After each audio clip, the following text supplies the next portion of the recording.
Ignited Minds Tutorials, a renowned educational platform, has recently released an informative series of videos on the French Revolution for Class 9 History CBSE Board students. With the aim of providing comprehensive knowledge about this significant historical event, the videos cover various topics related to the French Revolution.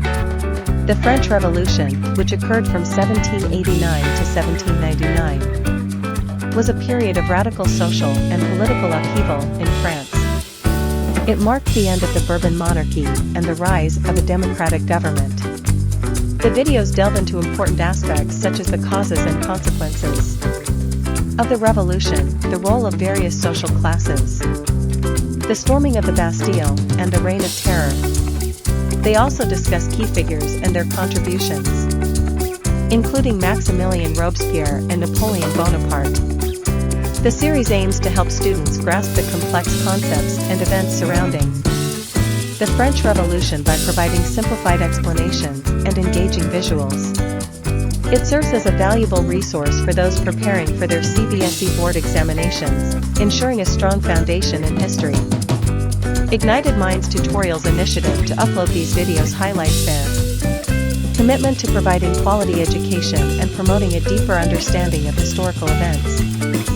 By offering this knowledge to students, they are fostering an ignited mindset, encouraging critical thinking, and inspiring the pursuit of knowledge beyond textbooks.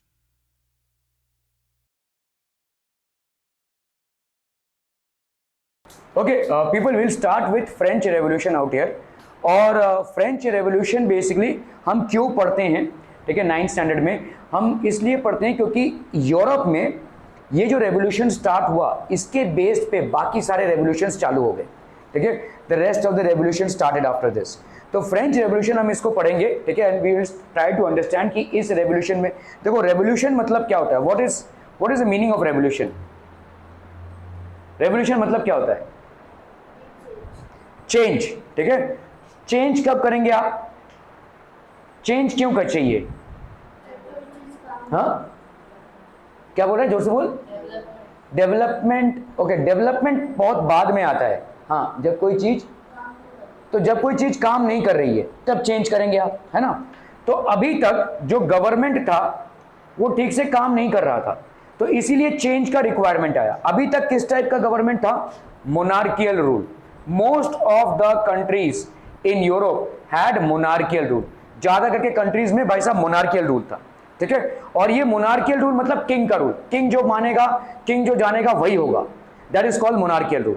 सो ये भाई साहब बहुत problematic हो गया क्योंकि France में 3 तरह की कम्युनिटीज थी, ठीक है. एक हो गया भाई साहब आपका नोबलमैन.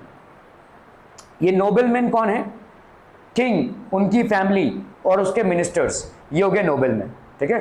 तो किंग, राजा, उसकी फैमिली, ठीक है, और मिनिस्टर्स, ये हो गया आपके नोबलमैन.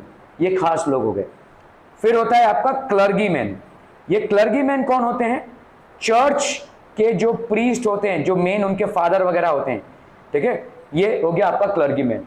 और तीसरा कैटेगरी था भाई साहब कॉमन पीजेंट्स का, ठीक है.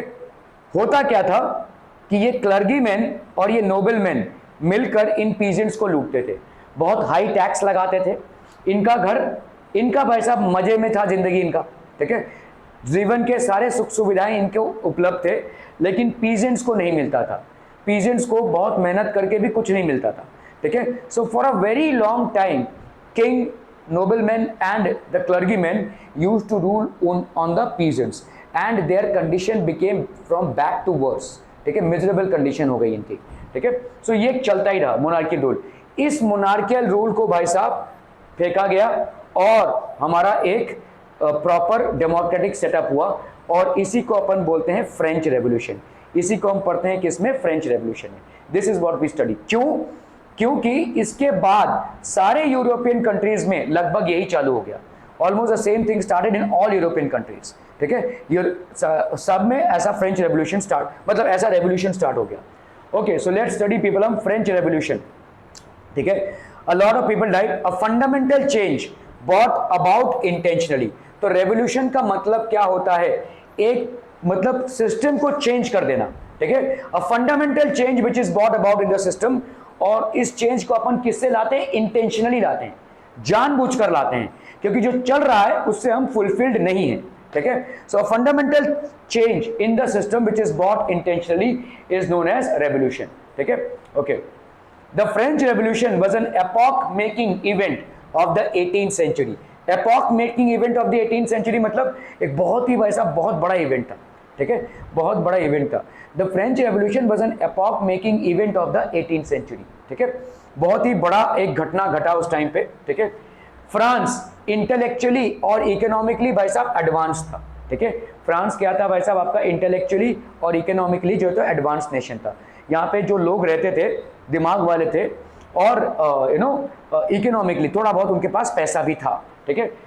Okay, reign of Bourbon monarch Louis the 14th, ठीक है, France at the height of her glory. ये this is basically the king of France, ठीक है, लुईस द 14th, ठीक है। Bourbon monarch Louis the 14th, France was at the height of her glory, मतलब उस time पे बहुत ही powerful kingdom हुआ करता था फ्रांस, ठीक है। तो रीन मतलब उस टाइम पे, ठीक है, reign of Bourbon monarch Louis the 14th, France was at the height of her glory, ठीक है। तो किंग मोनार्क थे भाई साहब, किंग एंड प्रॉस्पेरिटी। पेरिस एक कल्चरल सेंटर था यूरोप का, ठीक है, पूरे यूरोप का एक कल्चरल सेंटर था, मतलब पेरिस सिर्फ फ्रांस का कैपिटल नहीं था, पूरे यूरोप का एक कल्चरल सेंटर था। एंड 1714 में क्या हो गया भाई साहब, लुईस की डेथ हो गई, मतलब ही एक्सपायर्ड, मतलब अंडर लुईस द 14th क्यों लिख रहे हैं, देखो जैसे मतलब बाहर की कंट्रीज में, जैसे अभी समझो विशाल चौधरी, अभी विशाल चौधरी के जो बच्चे होंगे तो उनका नाम कैसे पड़ेगा, अभी विशाल चौधरी 1, उनके जो बच्चे होंगे वो होंगे विशाल चौधरी 2, उसके बच्चे के बच्चे जो होंगे वो विशाल चौधरी पीढ़ी 3, ठीक है, विशाल चौधरी पीढ़ी 4, ऐसा होगा। तो वहां पे भी ऐसा ही होता था, Louis first, Louis second, Louis third, ऐसा होता था।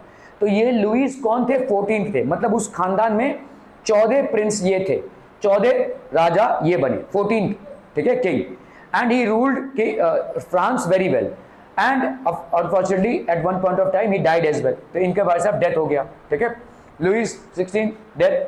1789 फ्रांस लॉस्ट हर ग्लोरी, तो फ्रांस की ग्लोरी भाई साहब खत्म हो गई, ठीक है। Okay, French society during the last 18th century, Louis 16, ठीक है, born in 1774, Louis 16 of Bourbon family, ठीक है, क्राउन्ड एज फ्रेंच मोनार्क, इनको भाई साहब फ्रेंच मोनार्क क्राउन किया गया, ही बिकेम द किंग, ठीक है। ही वॉज 20 years old, ये 20 साल के ही थे, ठीक है। A man of character and kind, ठीक है, काइंड मतलब इनका नेचर भी अच्छा था, ठीक है। A well wisher of his people, और अच्छे राजा थे, इन्होंने कभी भी नुकसान नहीं होने दिया लोगों का, इन्होंने अच्छे से इसको चलाया, ठीक है, अपने रीजन को चलाया। मैरिड टू मैरी एंटोनियट, तो इनसे इनकी शादी हुई थी, मैरी एंटोनियट से इनकी शादी हुई थी, ठीक है। Okay, upon his accession as new king, तो जब ये नए राजा बने, फाउंड एम्प्टी ट्रेजरी, उनका जो ट्रेजरी था, जो सरकारी खजाना था, वो खत्म हो चुका था, ठीक है, और उसके कई सारे रीजंस थे, ठीक है। वाई ट्रेजरी वॉज एम्प्टी, देखो भाई साहब किसी भी किंगडम को चलाने के लिए आपको पैसा चाहिए होता है, और अगर आपका खजाना ही खाली हो जाए तो उस किंगडम को चलाएंगे कैसे। So when he basically became the king, the treasury was found to be empty.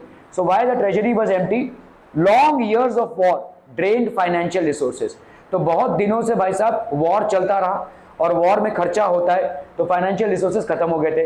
Cost of maintaining extravagant court at immense palace of Versailles, तो पैलेस ऑफ वर्सालिस था भाई साहब, ठीक है, और यहाँ पे इसको मेंटेन करने का जो कॉस्ट था वो बहुत ज्यादा था, there was a huge cost that was basically there to maintain Versailles, ठीक है, एक्सपेंसिव था पैलेस ऑफ वर्सालिस।